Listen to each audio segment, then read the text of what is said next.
Welcome to Cowhide Stories for GIGI Kids.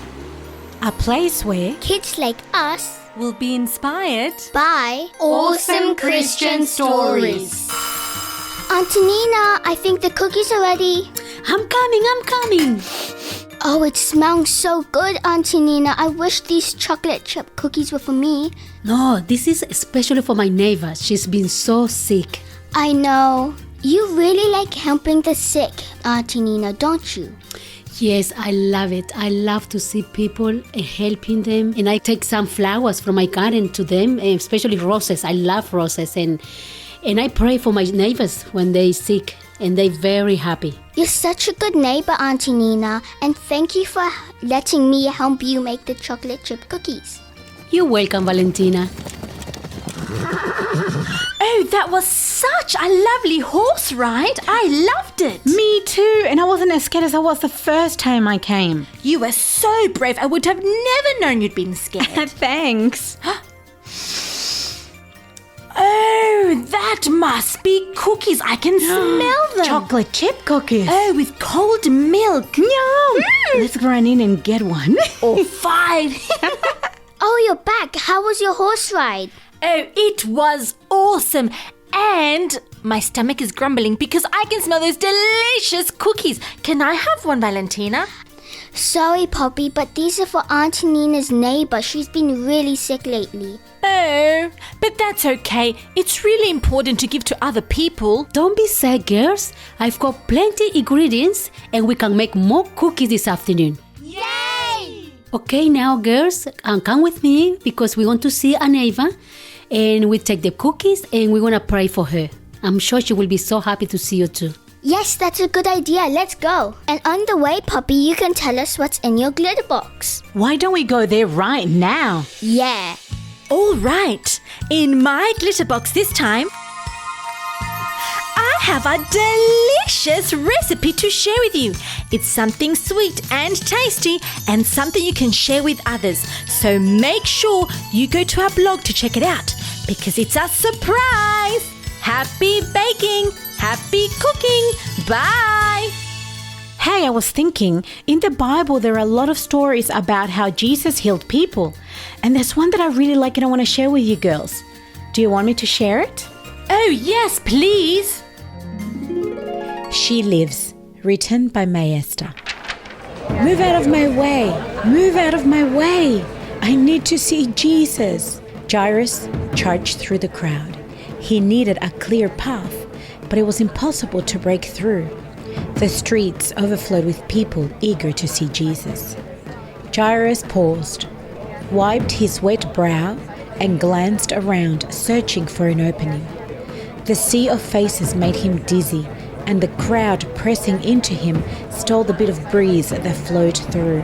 People pushed, pulled, and shoved into each other. Some jumped up and down in order to get a glimpse of the great teacher. From behind, someone elbowed him in the ribs. Jairus gasped as the air was sucked out of him. He leaned into his sore side and rubbed the spot. Ouch!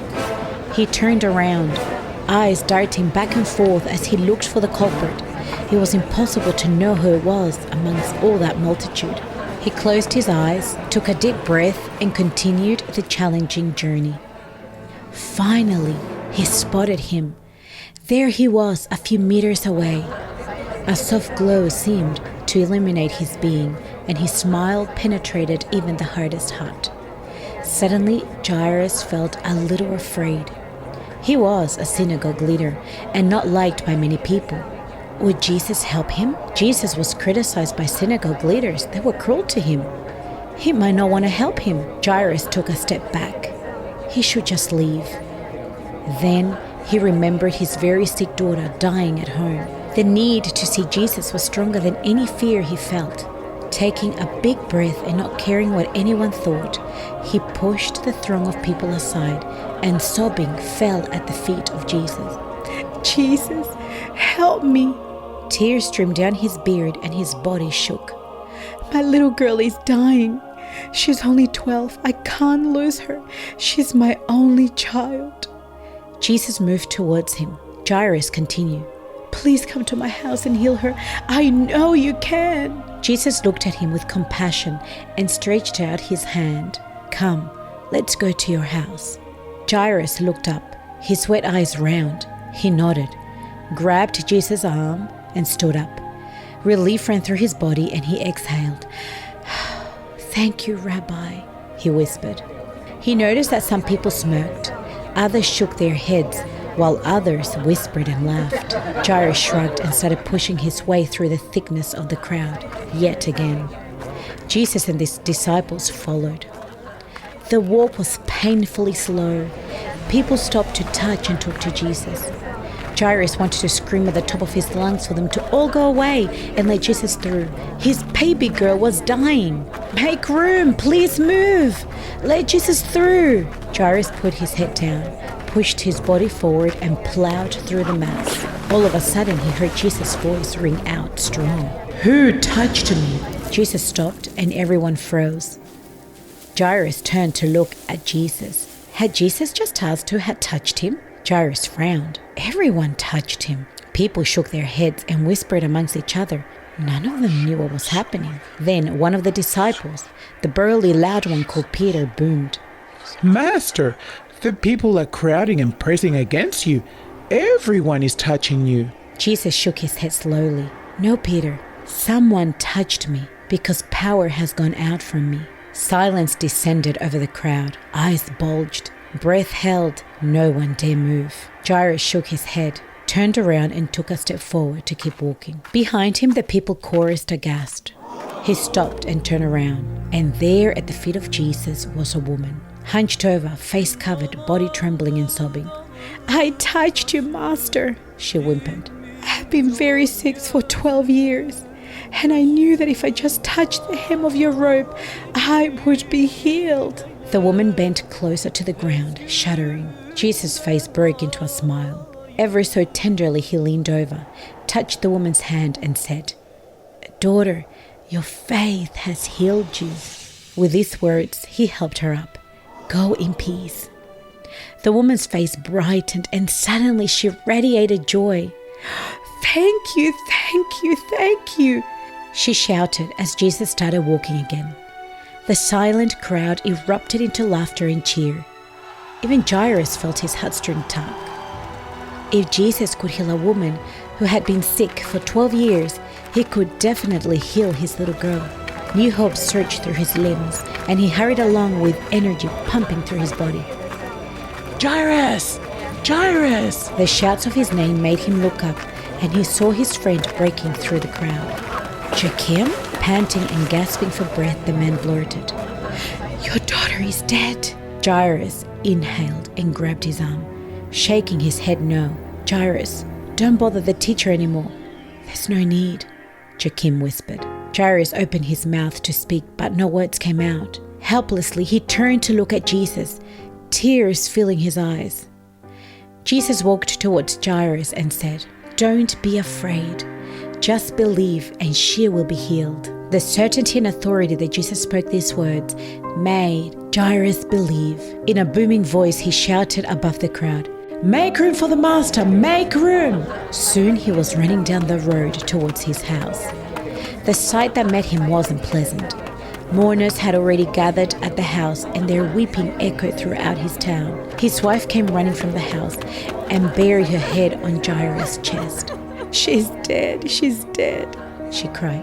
"I can't bear it." Jairus stroked her head and whispered, "Jesus is here. He said we need to believe and she will be healed." Her pale, tear-stricken face looked up to Jesus. "Master," she whispered. "Take her to me," Jesus said. He turned and looked at his disciples. "Peter, John, James, come with me inside the house." The disciples solemnly nodded and followed Jesus. As they walked past the mourners, Jesus frowned. "Stop crying," he said. "She is not dead, but asleep." The sobbing and noise stopped for a few seconds. They stared at him and then burst into laughter. "She is dead," they cried. Jairus touched Jesus' arm and motioned for him to follow him. "This way, Master," he whispered.